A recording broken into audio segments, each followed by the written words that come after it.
Allahumma salli wa sallim ala sayyidina Muhammadin wa ala alihi wa ashabihi ajma'in, amma ba'du.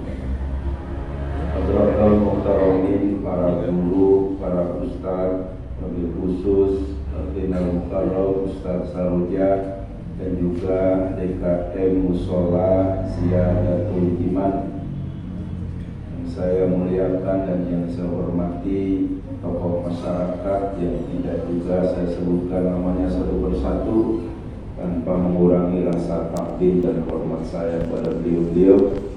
Jamaah buka bareng, buka bersama menjelang sholat maghrib, semuanya yang dirahmati, diampuni oleh Allah Subhanahu wa Ta'ala. Puja dan puji syukur mari kita sama-sama panjatkan kehadirat Allah. Salawat dan salamnya semoga senantiasa tercurah pada pimpinan kita Nabi Agung Muhammad Sallallahu Alaihi Wasallam. Harapannya mudah-mudahan saatnya nanti semua kita mendapatkan syafaatil uzma, amin ya rabbal alamin. Hari ini hari yang masuk kategori terakhir, karena kurang lebih 2 hari lagi ya Ustaz ya kita puasa. Mungkin sekarang hari Ahad ya, Ahad, Senin, Selasa, 3 hari lagi. Setelah itu Lebaran. Artinya puasa yang kemarin kita tunggu-tunggu setelah datang bentar lagi mau pamitan meninggalkan kita. Nah, di akhir Ramadan ini kita introspeksi, muhasabah. Sudah maksimalkah kita di dalam memanfaatkan Ramadan? Itu di situ. Sudah siapkah kita ketika dipamiti oleh Ramadan? Masih ada kesempatan 3 hari lagi bulan Ramadan masih setia bersama kita. Ramadan yang tinggal 3 hari ini mari kita manfaatkan semaksimal mungkin. Introspeksi awal kita masuk Ramadan, kita sholat tarawih, kita tadarus dan ibadah-ibadah yang lain. Yang biasanya nggak qiyamul lail, Ramadan ada satu ruh, ada satu hawa, satu suasana yang kita semangat bangun malam. Kadang-kadang walaupun bangun malam ya cuma tongtong-pretan itu yang tukang tongtong-tongtong itu bangunin sahur itu juga pahala. Walaupun kadang prihatin, saya pernah menemukan anak-anak yang agak kurang menurut saya. Di sini bukan di sini, jauh dari sini. Jadi tongtong-pretan bangunin sahur maksudnya itu rombongan itu. Nah, ada satu anak yang bawa itu senjata pelaras panjang samurai. Itu kan tujuannya nggak bangunin sahur, mau tawuran. Nah, jangan ditiru ya adik-adik ya, jangan ditiru. Kita ini generasi yang soleh, amin ya rabbal alamin.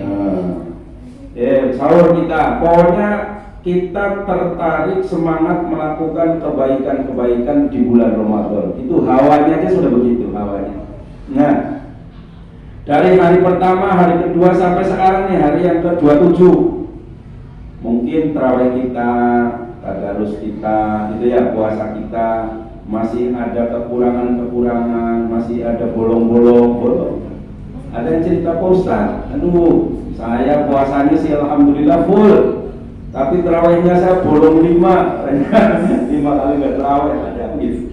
Nah, Pak Ustaz alhamdulillah puasanya full, tapi saya masih sanksi, jangan-jangan dengan omongan saya, dengan tingkah saya pahalanya berkurang begitu. Nah, kita ini banyak sekali godaan gangguan yang menjadikan pahala puasa kita kurang. Beberapa hari yang lalu pertemuan sudah saya sampaikan, di jalan nggak sengaja kita melihat sesuatu yang enak, puasanya berkurang pahalanya itu. Dan mau nggak mau kita kan selalu tiap hari ada mondar mandir, ada aktivitas, entah kita ke pasar, entah kita kemana itu. Kemudian kita lagi bercanda sama teman-teman, bergurau, ada kata-kata, nah itu.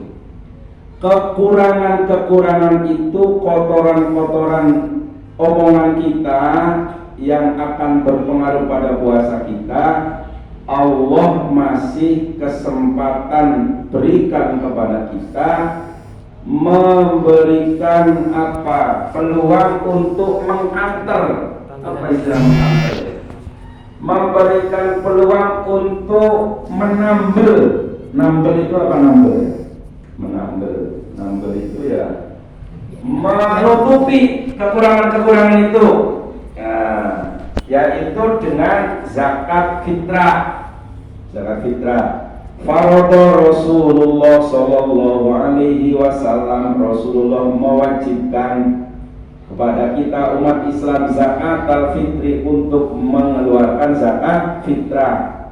Buat apa zakat fitrah dikeluarkan? Tuhrotan, untuk membersihkan lisoin, bagi orang yang berpuasanya, yang puasanya tadi ada kotoran anilahwi warrofas, dari sendau-gurau dan kata-kata kotor.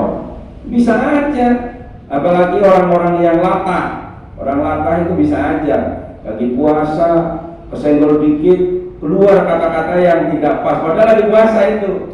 Kalau masih keluar kata monyong apa masih biasa lah, kadang-kadang ragunan keluar, ya kan? Iya, barang orang, mana barang itu disimpan rapat-rapat disebutin juga. Nah, kotoran-kotoran kata seperti itu bisa merusak puasa. Allah memberikan kesempatan melalui membersihkannya dengan zakat fitrah, yaitu satu sok ya.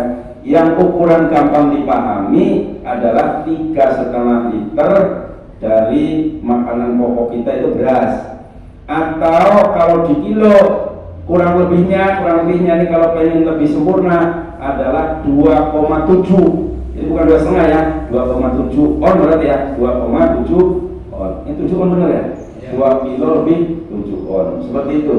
Jadi itu zakat fitrah fungsinya yang pertama adalah menambeli, menyelamatkan, membersihkan, menyempurnakan puasa kita dari kotoran kata-kata dan kotoran sikap-sikap kita yang bisa merusak pahala puasa kita.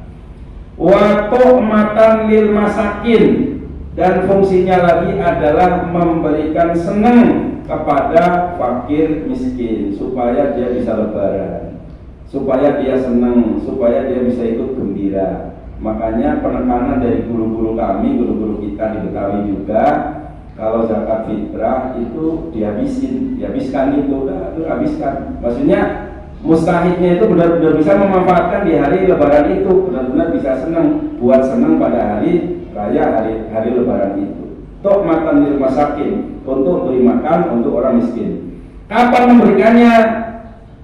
Dibuka dari semenjak awal Ramadan. Begitu Ramadan itu sudah boleh kita bayar zakat fitrah, itu boleh. Sampai kapan? Sampai sebelum dilaksanakannya sholat Idul Fitri. Yang paling bagus ya malamnya Idul Fitri sudah mulai kita zakat, dibagi. Nah, mereka mustahil itu udah bisa buat persiapan, besok seneng-seneng buat bisa makan dan sebagainya. Itu. Nah, man addaha qoblal Id, barang siapa yang menunaikan membayar zakat fitrah itu sebelum sholat Id, maka fahiya zakatul fitri, itu zakat fitri yang sempurna. Wa man addaha ba'dal Id, barang siapa yang menunaikan zakat fitrahnya itu setelah sholat Id, fahiya shadaqatun minas shadaqat, itu hanya merupakan sedekah seperti sedekah-sedekah biasa. Jadi zakat fitrah dihukumi sah zakatnya saat ditunaikan di bulan Ramadan sebelum dilaksanakannya sholat Id. Nah, itu proses penyempurnaan ibadah puasa kita. Setelah itu penyempurnaan diri kita. Nah, selesai sholat Id, kemudian itu hubungan vertikal kita dengan Allah sudah selesai, artinya sudah dimaafkan apa dan sebagainya. Kemudian bagaimana hubungan kita dengan sesama kita, sesama Ibnu Adam, akul adam ya, baik yang sifatnya ucapan, materi ataupun sikap. Nah ini, maka para ulama kita memberikan satu contoh namanya musofahah. Musofahah itu bahasa Arab, bahasa kitanya salaman-salaman. Kalau habis sholat itu di masjid salam-salaman muter. Nah, itu dalam rangka setelah dosa kepada Allah diampuni, baru membersihkan dosa sesama kita, sesama anak Adam, sesama umat Islam. Salam-salaman. Salam-salamannya itu harus didasari satu ikrar dari hati nurani, nggak cuma budaya saja. Jadi kalau saya salaman sama Pak Hoja begini nih, salaman. Ikrar dalam hati saya, Pak Hoja, salah saya mohon diampuni, diapura gitu. Kesalahan Pak Hoja dari hati yang paling dalam saya maafkan. Seperti itu, ada ikrar seperti itu. Sehingga satu sama lain saling memberikan maaf, saling maaf-maafan. Setelah itu disempurnakan lagi dengan ziarah kubur. Kalau di Betawi enggak ya? Oh ya, apa masih sama juga? Saya itu ziarah kubur. Ini waktunya masih ada. Nah, setelah itu kita ke kuburan, rame-rame kuburan. Makanya mohon maaf, biasanya di kampung itu kan banyak orang mudik, nih lagi nggak mudik sekarang, lagi nggak mudik. Kalau lagi mudik itu, oh masalah, perantau-perantau pulang kampung pada kuburan. Kagak bisa tahlilan, kagak bisa baca doa. Makanya biasanya ustaz-ustaz di kampung yang biasanya cuma ngaji biasa itu kalau lebaran itu semuanya pada di kuburan. Wah, digeret sini, udah ya tempat saya dulu seperti itu. Diminta tolong, diminta bantu sama perantauan-perantauan yang ada di Jakarta pulang kampung untuk mimpin doa mendoakan orang tuanya yang sudah di kuburan, sudah dimakamkan. Nah, setelah sowan di hadapan orang tua kita yang sudah meninggal, Pak Ustadz kenapa sih mesti ke makam? Doa dari jauh kan sampai, benar memang benar. Tapi kalau yang kita doa di hadapan kita adalah orang tua kita, bapak emak kita, makamnya maksudnya, itu akan langsung berpengaruh pada psikologis kita. Pikiran kita akan dibawa ke sejarah masa lalu. Wah, zaman aku cilik biar ya distribusi mangan disuapin, begitu ya, dicemokin ya, jaluk jajan apa dituruti. Zaman kecil teringat, wah bapak saya, ibu saya baik banget dulu ya Allah. Saya belum pintar mandi dimandiin, belum pintar makan disuapin, minta jajan apa dibeliin, itu dibela-belain. Nah, jasa besar orang tua itu saat kita di hadapan makamnya itu teringat, sehingga kita benar-benar dari hati yang paling dalam mendoakan orang tua kita yang ada di dalam kuburan itu. Tuh, ingat jasa-jasanya dan sebagainya. Itu salah satu. Di antaranya kata Rasul adalah ketika kita ziarah kubur, salah satu manfaatnya adalah tuzakkirul maut, mengingatkan kita akan kematian. Bahwa bapak saya dulu ada sehat bergas, kakek saya dulu ada sehat bergas, saudara dulu ada sehat bergas, bahkan pintar berprestasi, sekarang di kuburan. Nah, saya sama seperti dia, sama-sama manusia. Berarti satu saat saya juga dikubur seperti dia. Artinya ketika kita ziarah kubur, mengingatkan kita satu saat juga akan seperti mereka akan mati. Timbul satu kesadaran. Oke, setelah itu balik lagi ke kampung, baru salaman sama orang tua yang masih hidup. Setelah itu salam-salaman keliling satu sama lain, rumah yang satu ke rumah yang lain, saling doa mendoakan. Itu kalau di kampung. Di sini juga sama ya? Di sini sama. Saya biasanya lebaran itu di kampung, tapi di sini juga di sini sehari langsung pulang kampung. Nah, ini karena kita sekarang ada musibah wabah Covid, maka pemerintah memberikan batasan-batasan sehingga termasuk mudik juga ketatnya luar biasa. Ya nggak apa-apa lah. Tapi saudara kita yang sudah berani bisa lolos kemarin sebelum ada pembatasan di kampung itu luar biasa. Kenapa seperti itu? Nih, saya sampaikan. Kita ini orang Indonesia, terutama orang Jawa, yang namanya pulang kampung mudik, mohon maaf, kadang ada pamernya, ada bangganya. Walaupun nggak punya mobil, sewa mobil itu sebulan 10 juta nggak apa-apa. Pokoknya pulang kampung, wah, udah berhasil di kota, ada yang begitu. Nyampe di kampung bagi-bagi duit, kan kayak orang kaya aja udah. Kerja setahun habis buat lebaran itu biasa orang Jawa. Lalu dipanggil, Jawa harus merokok, kayak gue lah. Ini senang terus berhasil kayak lah, polis di Jakarta, sebagai bagi amplop nang kampung, pulang bawa mobil kayak gitu. Tapi kita ambil nilai positifnya adalah ketika kita pulang kampung, di mana di kampung ada orang tua, ada saudara, ada satu hadis yang pernah sering saya sampaikan di YouTube dan di masjid-masjid. Kullu dzunub yu'akhirullahu ta'ala ila ma syaa minha. Di mana setiap dosa itu akan diakhirkan balasannya sampai pada masanya. Semua perbuatan dosa sanksinya di akhirat. Ila uququl walidain, kecuali dosa yang hubungannya dengan dosa sama orang tua. Dosa sama orang tua, durhaka sama orang tua, fa innallaha yu'ajjiluhu fil hayati qabla al-mamat. Allah akan mensegerakan dosa yang berupa durhaka sama orang tua fil hayati, di dalam dunia ini saat masih hidup, qabla al-mamat, sebelum mati meninggal. Maka kemudian orang berbondong-bondong mencari bisa ketemu orang tua, lebih-lebih saat lebaran. Kenapa? Takut pernah durhaka sama orang tua, mau minta dimaafkan sama orang tua. Ini barangkali yang menjadi salah satu pendorong di mana di antara kita seolah-olah mudik itu harus atau wajib. Ditambah lagi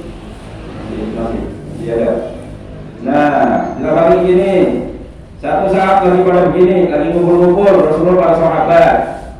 Kemudian tiba-tiba Rasulullah menghentikan begini, bersabda, rohima'afuhu.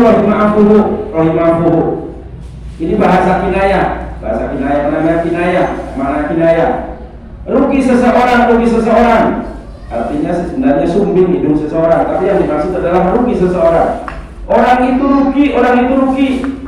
Nah, kemudian para sahabat penasaran, yang dimaksud rugi siapa ya Rasul? Ilaman ya Rasulullah, siapa orang yang merugi ya Rasulullah? Jawaban Rasul, man adroka abawaihi indal kibar ahadahuma aw kilahuma falam yadkhulul jannah. Siapa yang rugi ya Rasulullah? Jawaban Rasul, yang rugi adalah orang yang masih menemukan orang tua di saat apa sudah sepuh.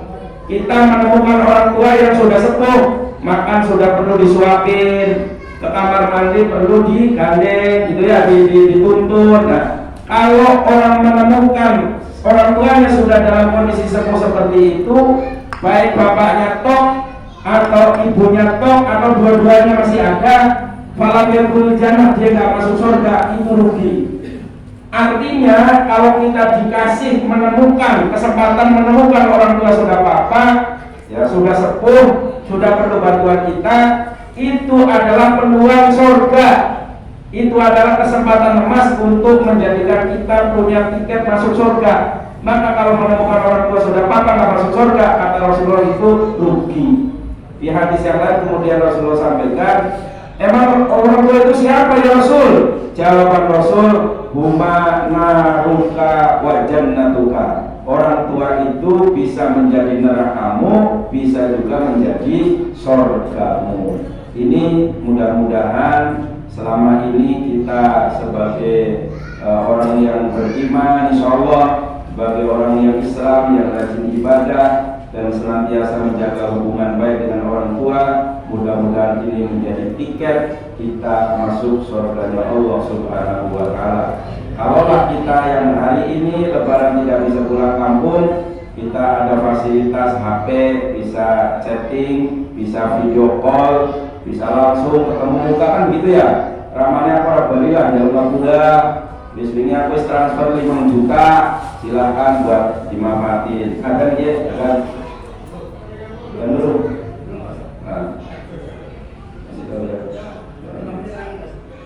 Nah, walaupun nggak apa-apa, ini pemerintah itu punya aturan dalam rangka membatasi penularan virus COVID-19. Karena kalau pulang kampung beribu-ribu orang itu dikhawatirkan kan Jakarta nggak penyakit. Jadi kita ada teman saya pulang kampung pernah kesel banget. Nyampe di kampung udah bisa sampai di kampung nggak bisa kumpul dengan orang-orang, nggak bisa keluar rumah. Jadi disuruh di balai desa selama 14 hari ya, isolasi 14 hari. Lah percuma Bali bulan puasa tahun lalu. Kenapa? Nggak bisa ketemu orang, isolasi di balai desa itu selama 14 hari, itu seru banget. Jadi dianggapnya orang yang rantau di Jakarta kalau pulang ke kampungnya itu bawa penyakit, bawa virus. Nah, ini luar biasa. Tapi sekarang alhamdulillah orang kampung sudah tidak menganggap seperti itu lagi, sudah biasa.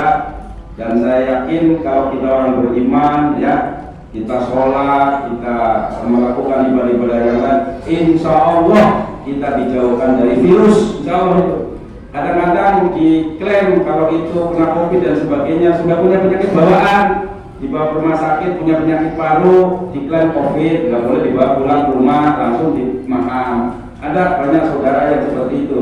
Tapi ya kita tetap menjaga kesehatan dengan mengikuti protokol kesehatan demi menjaga keselamatan, keamanan kita, saudara kita. Jadi tadi walaupun nggak bisa pulang kampung, kita video call saja sama orang tua. Namanya biungnya para berilah, para pemerintah, bukan bawa penyakit. Bisa aku transfer bayar 500.000 apa sejuta, nggak apa-apa. Yang penting ada perhatian sama orang tua di kampung, sambil telepon, mohon maaf, selamat lebaran dan sebagainya.